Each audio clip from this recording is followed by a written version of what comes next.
Jinata putih wonten pamendika dawuh ger hanimbali dumateng kula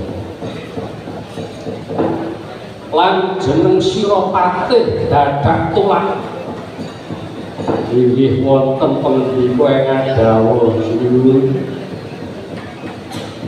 wonten pamendika dawuh sinuwun Prabu Seranggana ana ing negara Cempa panjenengan wis kirang-kirang taun anggone dadi narendra.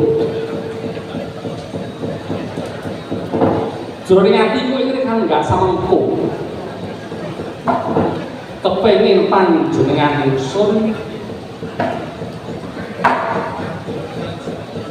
nandhukake rasa tresna marang sawijining wanita.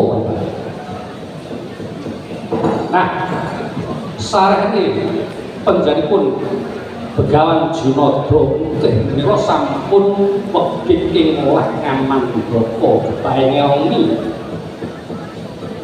pramila Bapa Begawan Jinata Putih polaturi paring dawuh angger-angger kang saka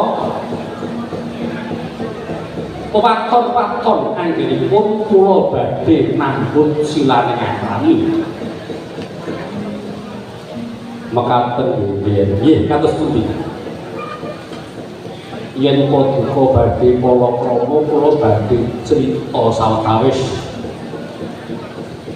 yo critamu piye Bapak ingkang kula critakaken pun crita bab budayanipun tiyang Nuswantara ingkang sakmenika ngantos dados kapercayanipun tiyang sak Nuswantara nggih kepiye Bapak? Rumiyin menika wonten bebrayan agung nami Ratunggaling Wana. Oh, ngono iki.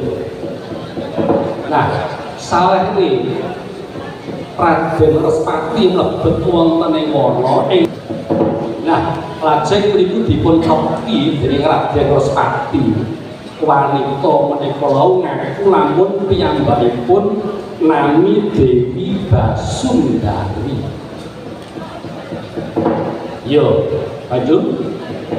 Dewi Basundari cerita tawang-tawang tangis labet dipun uya-uya dipun bujung-bujung dipun oyak-oyak dene Naga Candala ingkang badhe ngepek bojo si Dewi Basundari. Nanging Dewi Basundari boten purun dipek bojo dening Naga Candala wau.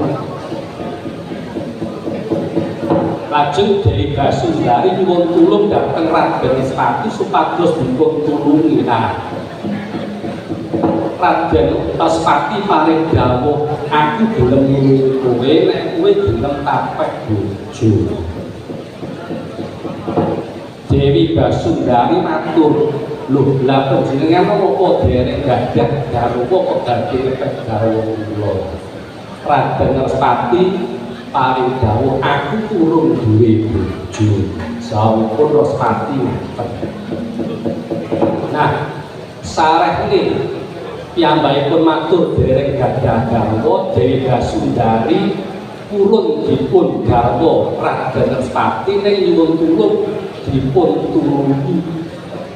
Saknalika Naga Candala peperangan kan Raden Respati Naga Candala pejah.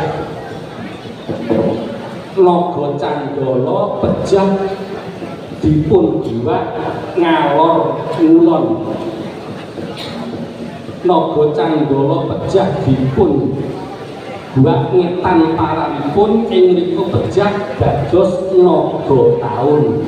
Ing mriku Naga Candala dados naga taun banjur sumpah. Dewi Basundari yo aku trima mati ning titenono, aku ora trima patiku. Ngaten sumpahe si naga taun. Nah, salahé sampun dangu anggenipun bebrayan agung Dewi Basundari lan si Raden Respati menika kala wau gadah putra. Inggih menika Manis, Jenar, Palguna lan Cemengan.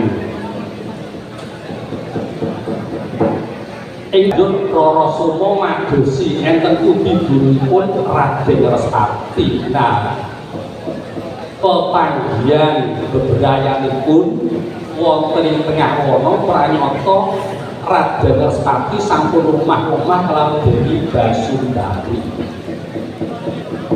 Banjur ing niku Rara Soma uninga nesu dumateng si Dewi Basundari. Basundari yo kene kowe ngrebut bojoku. Monggo Rara Soma ki mau Respati wis dadi bojoku ning kene ngopo kok jaluk. Respati ing mriku pun Basundari matur, anane kula kuwun amargi rikala semanten Raden Respati paring dawuh yen to dereng gadah bojo. Banjur ing mriku Rara Soma paring dawuh yen ngono kowe kudu tak pateni. Basundari kowe manut tak pateni. Banjur ing mriku Basundari paring dawuh, inggih Raden, kula purun panjenengan kejawi nanging ngentosana anggen kula garbine ingkang angka gangsal. Kula ndawek ngandhut putra saking Raden Respati ingkang angka gangsal. Lah lajeng ing mriku sesampunipun lair putra Basundari ingkang nomor gangsal dipun paringi nami Kasih. Dados putranipun Respati lawan Dewi Basundari wonten gangsal inggih menika Manis, Jenar, Palguna, Cemengan lan Manis. Sesampunipun lair anak ingkang gangsal, Dewi Basundari dipun perjayani déning Rara Soma. Bangkene Basundari dibuat ngalor ngulon parane kenek jati, kowe jati mati saknalika. Kowe jati mati saknalika ngantos dados paugeranipun tiyang tanah Jawa sakmenika. anak gangsal saking Rara Soma lan Respati. Wujudipun inggih menika tumpak menika Setu. Dite menika Minggu, Anggara menika Selasa, Buda menika Rebo, Sukra menika Jumat. Soma menika Senin, Respati menika Kamis. Anakipun Basundari kang Respati wonten gangsal. Inggih menika Manis menika Legi, Jenar menika Paing, Paguna menika Pon, Cemengan menika Wadi, Kasih menika Kliwon. Purhanana sedulur, duk rikalanipun Dewi Basundari dipun pejahi, bangkene Basundari dipun buat ngalor kulon parani ngantos dados ila-ilane wong Jawa rumiyin nek duwe anak lanang aja rabi ngalor ilon sebab kuwi padha karo marani kuburan. Kertos nggih. Kagian risan kapiran rinangkul kimbe kabeh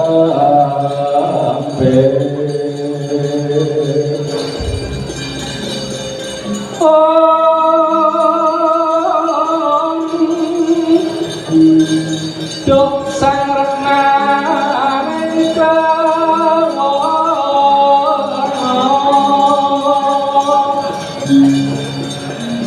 tiap itu kan ngaji tiap itu kan kudu garing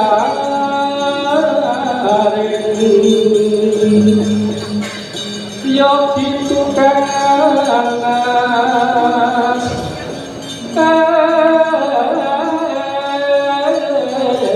tias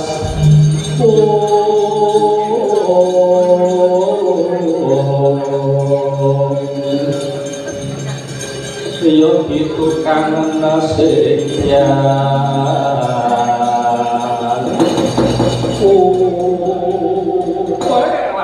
jagat diopat jagat diopas tungkol jebul ngono ceritane korban iki layak to layak sing betul iki duwe pacar ngalor-ngulon ora sida dibae ora becik hati perban iki kados pundi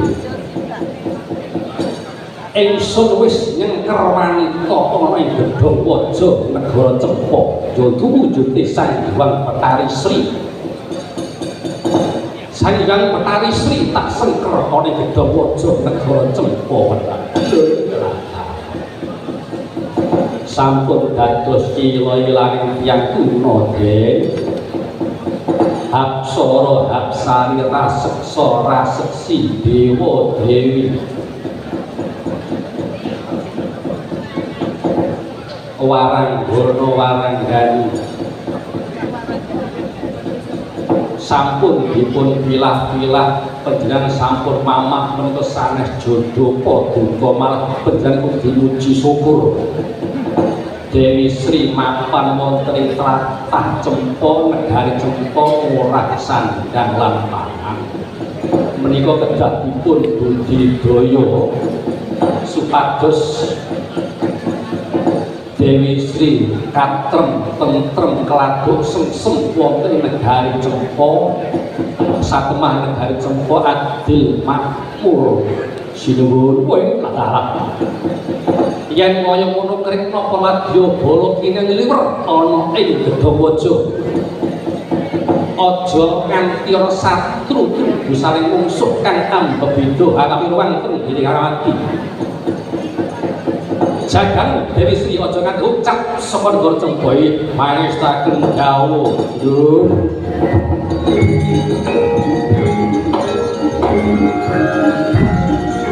perkara rakyat waswa menganten kanthi karo nanging asmase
sego dumadi rahayu kang samiya makarya Surya Candra miangkar pika bumi langit kus gumelar tinata datan carpa sajuru-juru rantak runtut rinakit kodrat ingkang kawasa Purwa tekeng dosina gilir dumati datan tungga sahari ratri susul sinusul datan sulaya Wanci dalintang lintang adhyaring tawan sesemek sebelah ing akasa biru dureyang mega lumayang saben purnama sidi jagat sebelah pajaring sitor sanajan silung Prabawa nanging malih Prabawa yen tentrem dupi petenging dalu sinaput bangun padha sakala ratu ning dalu sorok Prabawa lan soroti sang Hyang Rawi kang tundhar bedaya angsani biar pajar jagat saisai katon ngangolat bekasara ting diwangkara katingal ngaliwa gumelar samudra kang hanyut di daratan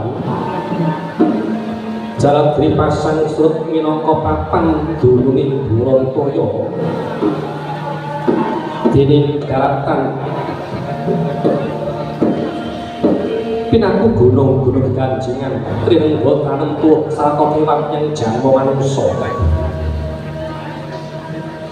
bumi geni banyu lan angin dadya sarana besaring sagung tumtah dewasa minangka isih jagat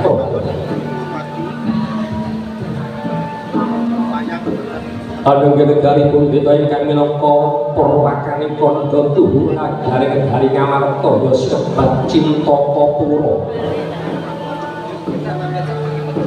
Ngendra Parahasta ya Batara Kawarsa kuwi nang sebat negara ingkang kaepat di Pancaparastya Ega marang sawijadi luwih Pancaparastya nekti gegebengan limang perkara ingkang minangka dados angger ugi negara Upaya negara satus datanan kulawi saja sewutan jangkep sadoso dasar negara ngamarta termangkir dengan cip zaman kencana sebat panjang kunjung pasir wukir loh jinawi demak tripat karto Purworejo panjang go ucapaning kunjung luhur wibawani kang makur labet hingga mangki negari ngamarta dadya kembang kiduning bangsa manca kasusra jero tancepe padang jagate turta datan artinya hak wewenanging sesapi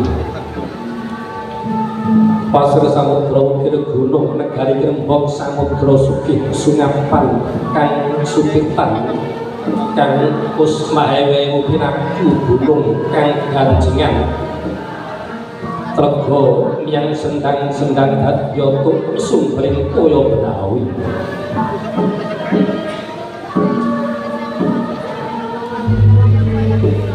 Loh tulus kang tinandur jinawi murah kang tinuku bumi subur pasiten mawarapa kang tinandur sepuluh kang sebar tangkar tumangkar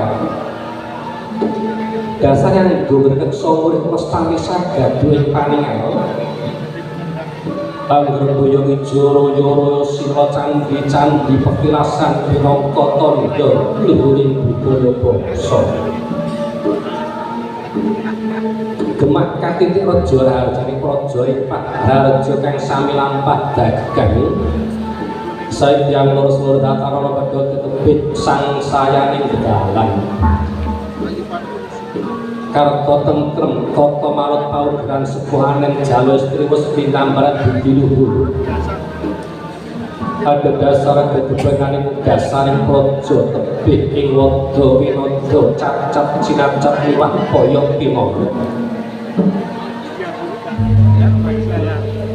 lah sintana kang asta pusane praja Ngastina ingkang jejuluk Sang Prabu Puntadewa ya kusuma wani kita dharma wangsa dharma kusuma dwija kang kaya guna kalikrama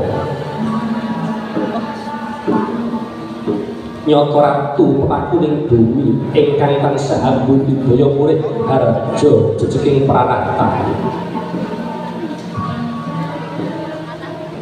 Supran dene lamun to ginung bumi kriyaring jajan luhuring Prabon pibawaning sang katon saratri datan ana pedhote pirung delakaran carita Loje garisa juga sang Buminata Myastinangken mungging siti inggil Brinaprata lenggah mungging Kampar Dutta Sirna kamanungsani pindha sang Hyang Sambuni jlantah den ayek paridadara sining para widodari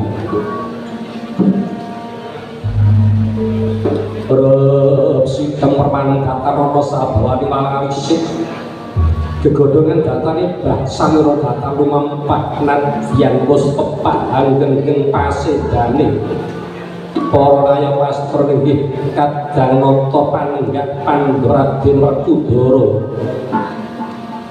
panengah Pandharaden Arjuna Datan kantun Ragil Pandhawa inggih Raden Nangkula Raden Sadewa Parandene Datan sebawani dadi geter ing pasrakan karna Pratama Agung ing negari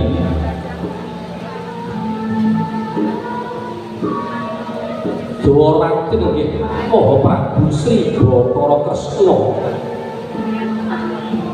liwat nata ing Manggura Prabu Baladewa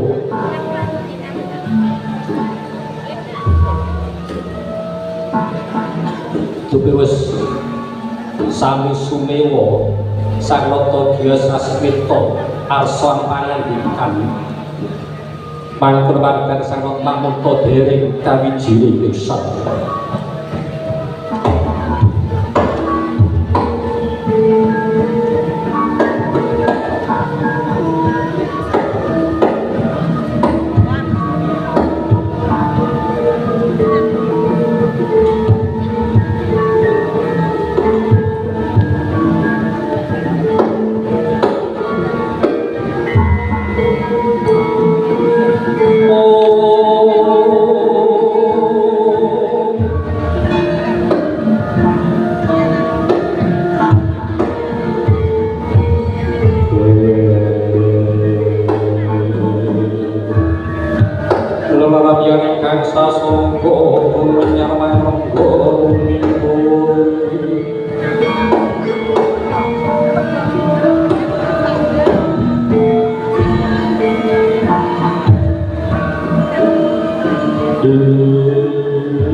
leleng langening taman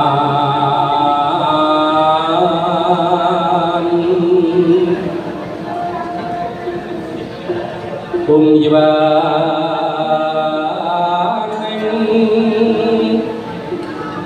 para hatsari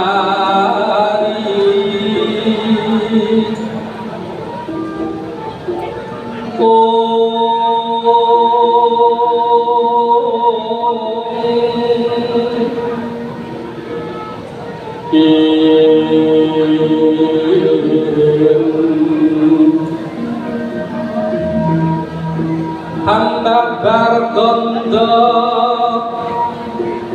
marpo